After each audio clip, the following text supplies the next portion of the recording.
Approaching Soviet airspace. 20 minutes to drop off. Commencing internal depressurization. Equipment check. Arm main parachute. All right. You ready to go? Drop zone still showing a high pressure mass. Cab okay. Good. We've got high visibility.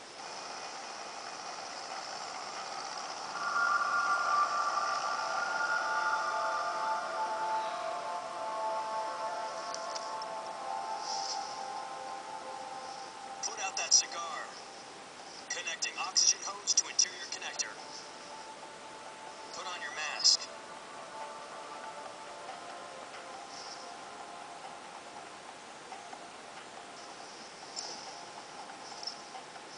Does this panty waste know what he's doing? Approaching release point. 10 minutes to drop off. Hey, are you deaf? He said put out the cigar and put on your mask.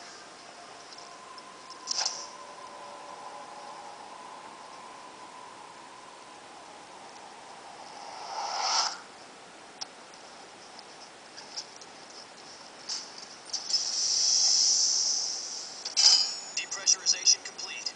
Checking oxygen supply. 6 minutes to drop off. Opening rear hatch.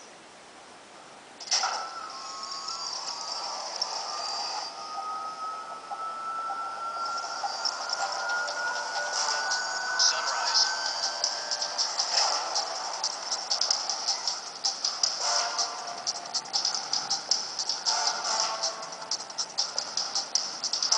External temperature minus 46 degrees Celsius.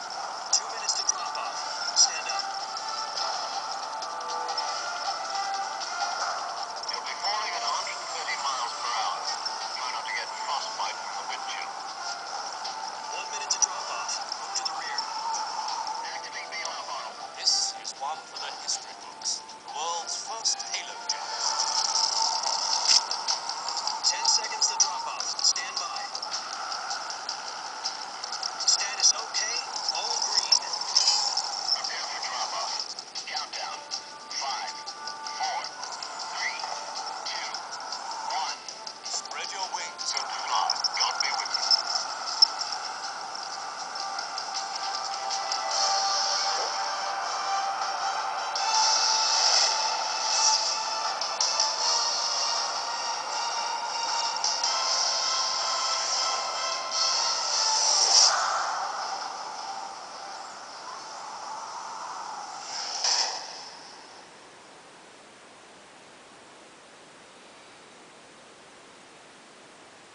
Jack, I've got some important news. The head of the CIA has finally given us the green light for the virtuous mission.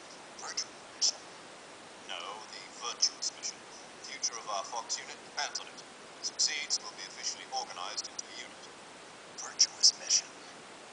Sounds like some kind of initiation ritual. Now, don't get cocky. This isn't a training run. Right. So what exactly is this wonderful mission? Well, about 2 years ago, a certain Soviet scientist requested asylum in the West through one of our moles. His name is Nikolai Stepanovich Sokolov. He's head of the OKB 754 Design Bureau, one of the Soviets' top-secret weapon research facilities, and the East's foremost expert on weapons development. Sokolov. Isn't he that famous rocket scientist? The very same. On April the 12th, 1961, the Soviets achieved the first manned spaceflight in history. The Earth was blue, but there was no God. Well spoken. The rocket that carried Yuri Gagarin to orbit was the A-1, known as the Vostok rocket. Sokolov is said to be the man most responsible for the multi-engine cluster used in that rocket. After Gagarin's flight, Sokolov left rocket development to become the head of the newly established Design Bureau. From a lowly technician to head of a design bureau, that's quite a success story, so why do you want to defect? It seems he'd become afraid of his own creations. Afraid? Call it a crisis of conscience. And for that, he left his country and his family behind and went over the fence. Not exactly. One of his conditions was that his family was also to be taken safely to the West. He used a mole to get the family out first, we succeeded in sneaking Sokolov over the Berlin Wall shortly afterwards. I was the one who conducted the operation. The security on the eastern side was still full of holes back then. Then what? We got Sokolov over in one piece, but the whole ordeal had left him exhausted, and we checked him into a hospital in West Berlin. It took him 2 weeks and more than 600 miles to get from the research facility in the Soviet Union to Berlin. He was in no condition to say anything coherent. And it was only a week later that we had something much bigger on our hands. The Cuban Missile Crisis. October 16, 1962, President Kennedy received word that the Soviets were in the process of deploying intermediate-range ballistic missiles over Cuba. The President demanded that the Soviets dismantle and remove the missiles. At the same time, he announced a naval blockade to prevent further missile shipments from reaching Cuba. But the Soviets didn't back down, instead placing their armed forces on secondary alert. Soviet transport ships carrying missiles continued on course towards Cuba. US and Soviet forces went on alert for an all-out nuclear war. Frantic negotiations were conducted from the UN's Emergency Security Council and unofficial channels to end the hair-trigger standoff. Finally, on October 28th, the Soviet Union agreed to remove its missiles from Cuba, and so the world avoided a nuclear holocaust. But in order to get the Soviets to pull their missiles out, we had to make a deal. You mean the one where the U.S. agreed to remove its IRBMs from Turkey? No.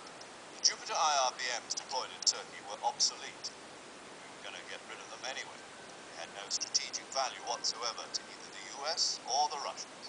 The Turkey deal was a ruse, a cover story that was fed to the other intelligence agencies around the world. So what did the Russians really want?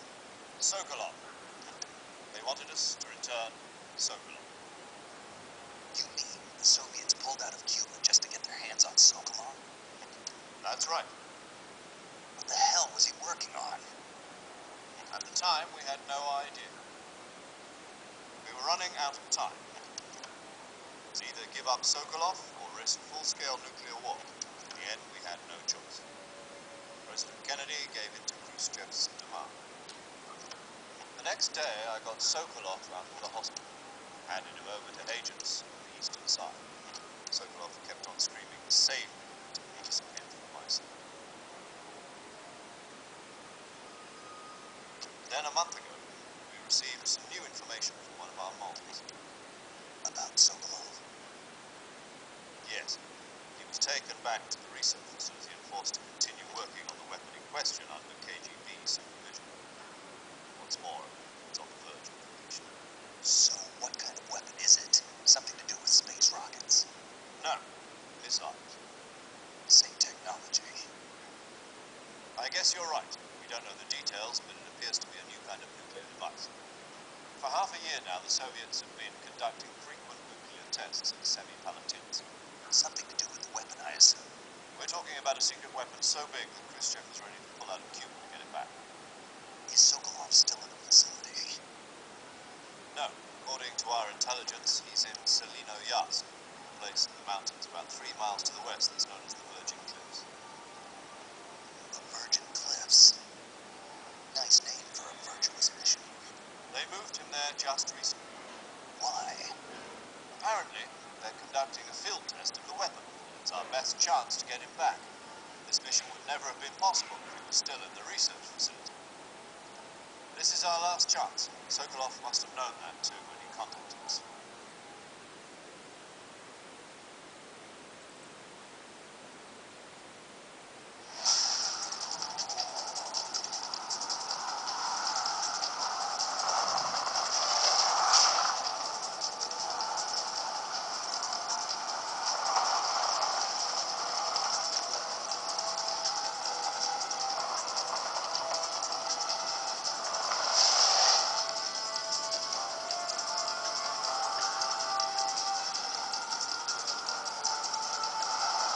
Listen up, Jack. Your mission is to infiltrate Selino-Yatsk in the Soviet mountains, ensure the safety of Sokolov, and bring him back to the West.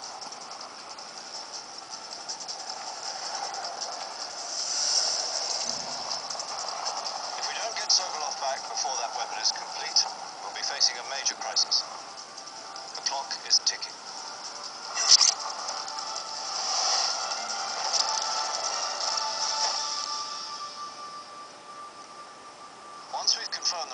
Sokolov, stand by at the recovery point. A recovery balloon will be dropped at that point. Helium will be pumped into the balloon to inflate it. The process takes about 20 minutes. Once it's complete, the gunship's arm will latch onto the balloon and pull it up. The full surface-to-air recovery system. I'm familiar with the theory. Take it easy. It's been combat-proof. Do you think Sokolov is up to it? The shock will be less than during a parachute jump, and the arm can handle up to 500 pounds. So you're planning on going over the border in a single combat talon? She's equipped with two 6-barrel 20mm Vulcan cannons, as well as two 40mm machine guns. Sounds like she could hold her own against a battalion of tanks. Even with the fuel in the reserve tank, we're facing a 4-hour time limit.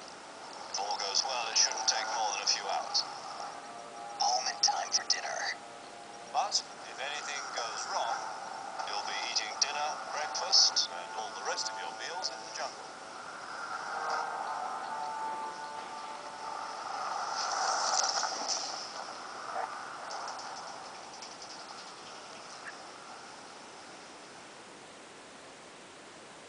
Hola, ¿cómo están, banda loca de YouTube? Aquí es Skyzone Emerald Gaming en esta nueva serie de Metal Gear Solid, la primera parte.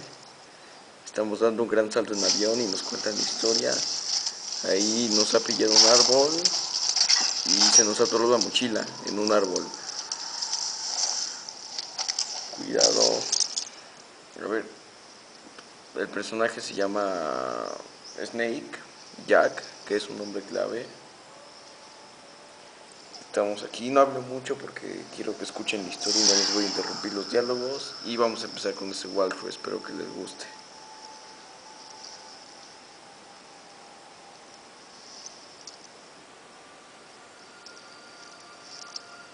Un bonito paisaje.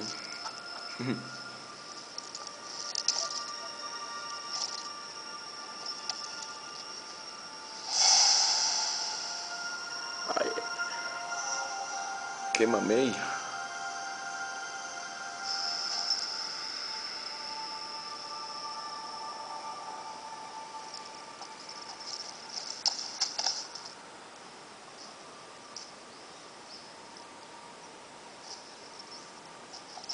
Se cubrió detrás de un tronco, veamos.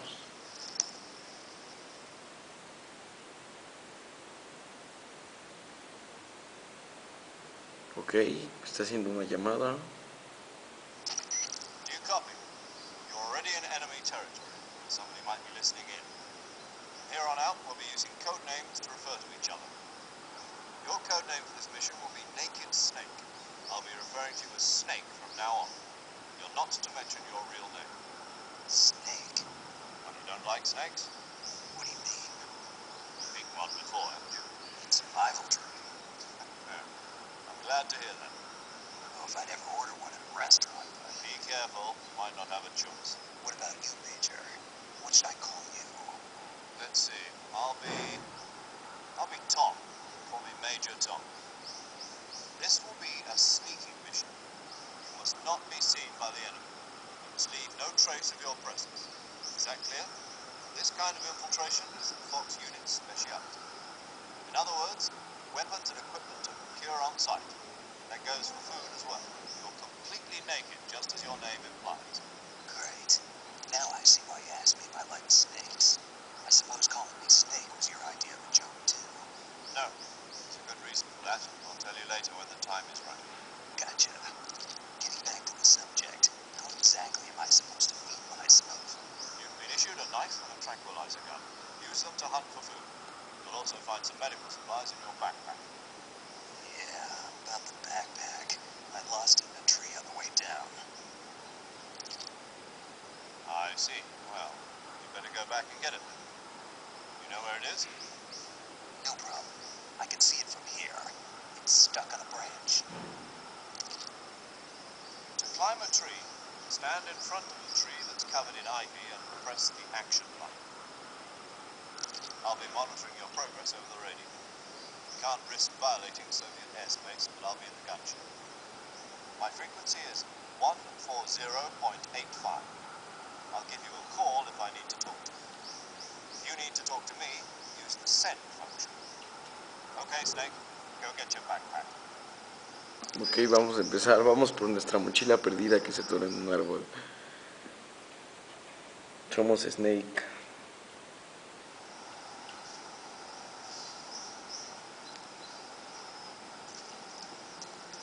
Señor árbol, ¿dónde está mi mochila?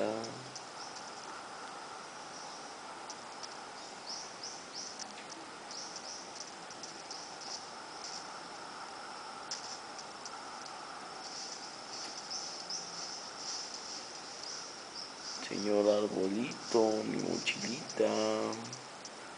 No se la quiera quedar, señor arbolito. A ver, vamos por mi mochila. No sé en qué árbol está. No me fijé bien. Debe estar por aquí. Veamos si lo encontramos viendo el cintillo. Creo que está aquí. Sí, seguro está en este árbol. Cuidado, no vayas a caer. Qué parkour, Snake.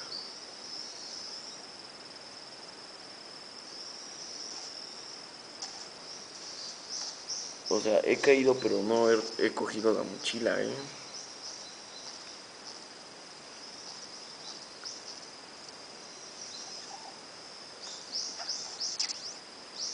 Tenemos la mochila. Oh, una llamada solo por la mochila, ¿en serio?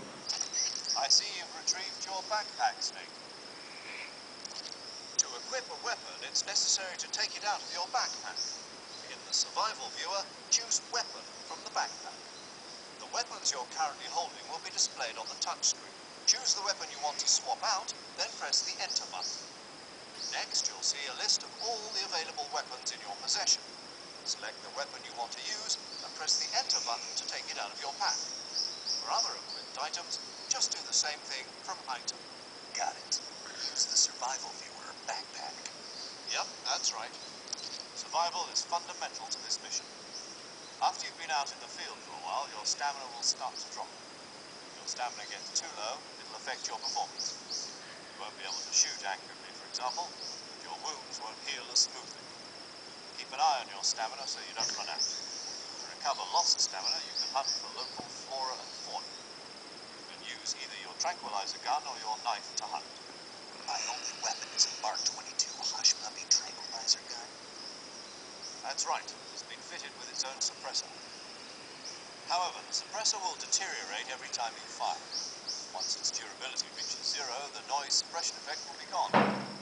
So don't get too trigger happy with it. The suppressor's durability is shown in the item. Any weapons and equipment beyond what you're carrying now, you'll have to find as you go. I have to find my own weapons and equipment. Whose crazy idea was this anyway?